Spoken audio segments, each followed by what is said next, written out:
ہمارے ساتھ وفاقی وزیر بھی رہے، پارٹی کے لیے بھی ان کی خدمات ہیں، تو میں سمجھتا ہوں کہ ان کی لیگیسی، ان کے جو جانشین ہیں وہ آگے لے کر چلیں گے۔ سر کے پی میں بعض گشت چل رہی ہے کہ گورنر رائے لگایا جائے گا، پیپلز پارٹی تو سر ایک جمہوری جماعت ہے، پھر یہ وہ تضاد نہیں ہے سر؟ بالکل، پاکستان پیپلز پارٹی جمہوری جماعت ہے، آئین کو فالو کریں گے۔ اگر آئین میں گورنر راج کی گنجائش ہے تو ہم آئین کو فالو کریں گے، اگر گورنر راج کی گنجائش آئین میں نہیں ہے تو پھر ہم بات کریں گے۔ آئین میں گنجائش گورنر راج کی اس وقت موجود ہے، اور اس وقت میں نہیں سمجھتا کہ کچھ ایسی چیزیں ہیں۔ یہ صوبائی حکومت کے اوپر منحصر ہے۔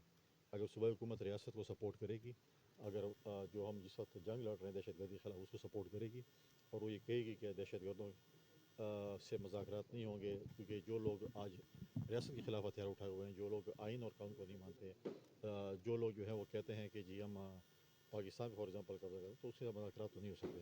اور اگر پی ٹی آئی یہ کہے کہ جی آپ ان کے ساتھ مذاکرات کریں تو ان کے ساتھ مذاکرات نہیں ہو سکتے۔ اگر پی ٹی آئی یہ کہے کہ افغان ریفیوجیز کے باہر نہ نکالیں، آج جو بھی دہشت گردی خیبر پختونخوا میں خاص کر ہو رہی ہے، چاہے وہ ہمارے کیڈ کالج پہ حملہ ہوا، چاہے وہ پولیس ٹریننگ اسکول پہ ہوا ڈی خان میں، چاہے وہ ہمارے ایف سی کے ہیڈ کوارٹر پہ ہوا، یہاں تک کہ اسلام آباد میں بھی کچہری میں بھی ایک حملہ ہوا، اور سارے اس میں افغان باشندے موجود تھے، اور اس میں باقی بھی آف اینڈ آن ہمارے اوپر جو حملے ہو رہے ہیں ہمارے ریاستی اداروں کے اوپر، فوج بھی ہے، پولیس پہ، وہ وہی لوگ ہیں۔ ہم یہ نہیں کہتے کہ سارے افغان جو ہیں وہ برے لوگ ہیں، ہم کہتے ہیں افغانستان کے ہمارے جو بھائی ہیں، ہم نے ان کو اور بہنیں ہیں، ہم نے ان کو سالوں سال یہاں پہ رکھا، اب موقع ہے کہ ان کو واپس جانا چاہیے اور لیگل طریقے سے واپس آنا چاہیے۔ سر پبلک ایک پرسیپشن ہے، سر پبلک پرسیپشن ہے سر۔ ایک سیکنڈ ہم یہ کہتے ہیں کہ افغان ہمارے جو بھائی بہنیں ہیں وہ ویزا پر آئیں، جائیں، چاہے وہ اسٹوڈنٹ ویزا ہو، چاہے جاب ویزا ہو، چاہے جس قسم کا ویزا ہو۔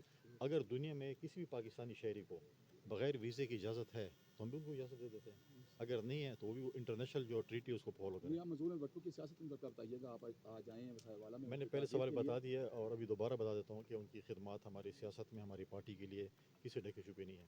ان کے متعلق اگر میں بیان کروں تو میں سمجھتا ہوں کہ وہ ایک جو ہے وہ غلط بات، کیونکہ ان کی جو تاریخ رہی ہے وہ ہمیشہ جو ہے وہ اچھی رہی ہے، پولیٹکس میں جمہوریت کے لیے رہی ہے، چاہے وہ اسپیکر تھے، چاہے وہ چیف منسٹر تھے، چاہے وہ فیڈرل منسٹر تھے، چاہے وہ پارٹی کے لیے ان کی خدمات تھی۔ سر پبلک پرسیپشن ہے گورنر ہاؤس کو کے پی صوبائی حکومت کے خلاف سیاسی کیمپ کے طور پر استعمال کیا جا رہا ہے، کیا یہ بات سچ ہے؟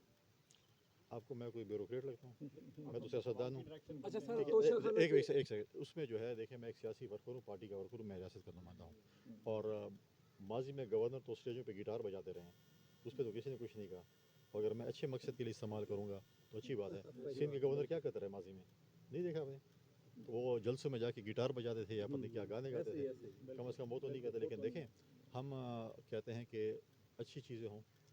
ہم آج بھی اپنی اپوزیشن، جو میری اپوزیشن ہے پی ٹی آئی، اگر وہ صوبے کے امن کے لیے، صوبے کی ترقی کے لیے، صوبے کی خوشحالی کے لیے کام کرے گی تو ہم ان کے شان بشان سر کھڑے ہیں۔ سیاسی عدم استحکام اچھا ختم توشہ ہوگا خانہ، پاکستان میں؟ ایکسکیوز می یار، کسی بالکل اور کو بھی بولنے دیں۔ بھائی جان، ایک منٹ توشہ خانہ حاجی صاحب ایک منٹ صبر صبر کریں، آپ کے بھی جواب دیں، میں کھڑا ہوں ادھر۔ دیکھیں سیاسی عدم استحکام بالکل ختم ہوگا اگر آپ کہیں کہ کسی کو جو ہے، اگر آپ کہیں کہ باہر نکال لیں اور بغیر کسی وجہ کے نکالیں، ان کو سزا عدالتوں نے دی ہے، ان کو نہ سزا میں نے دی ہے، نہ آپ نے دی، نہ کسی سیاسی قائد نے دی ہے، وہ عدالتوں سے رجوع کریں۔ ان کی پارٹی میں بہت اچھے اچھے وکیل موجود ہیں، اگر وہ چاہتے ہیں کہ ان کے لیڈر باہر نکلیں، سوال تو یہ بھی بنتا ہے نا، تو پھر ڈیفینیٹلی ان کو جی۔ یہ توشہ خانہ کیس میں آج کے سزائیں سنائی گئی ہیں، بشرا بی بی اور بانی پی ٹی آئی، کوئی سوالات سے دیکھیں اگر انہوں نے کچھ کیا ہوگا تو سزا سنائی گئی ہے نا، آپ کو اور مجھے کوئی سزا سنا دے، ٹھیک ہے، اگر انہوں نے کچھ کرتوت ایسے کیے ہوں گے تو ان کو سزا سنائی گئی ہے، اور اگر ان کو اس پہ اعتراض ہے ان کی پارٹی کو تو وہ اپنے فورمز پہ رجوع کر سکتی ہیں۔ یہ کوئی پولیٹیکل چیز نہیں ہے، یہ عدالتی چیز ہے، عدالتی چیز عدالت میں لڑی جائے گی، سیاسی چیزیں ہم میدان میں لڑیں گے۔ کیا بلاول بھٹو زرداری اگلے پرائم منسٹر ہو سکتے ہیں؟ اس حوالے سے بالکل، میری تو خواہش ہے کہ وہ کل وزیر اعظم بنے، ہماری پوری کوشش ہوگی کہ ہم اگلے الیکشن میں پرفارم کریں، ہمارے ممبر زیادہ ہیں تاکہ ہم بلاول بھٹو زرداری صاحب کو وزیر اعظم بنیں۔ پیپلز پارٹی کی خاموشی دیکھ رہے ہیں اور خاموشی میں طوفان ہوتا ہے، تو یہ بات آپ نے واضح کر دی کہ بلاول بھٹو زرداری ہی پرائم منسٹر ہوں گے۔ پیپلز پارٹی کینڈیڈیٹ بلاول بھٹو زرداری ہی ہوگا۔ جی شکریہ، Thank you. بہت شکریہ سر۔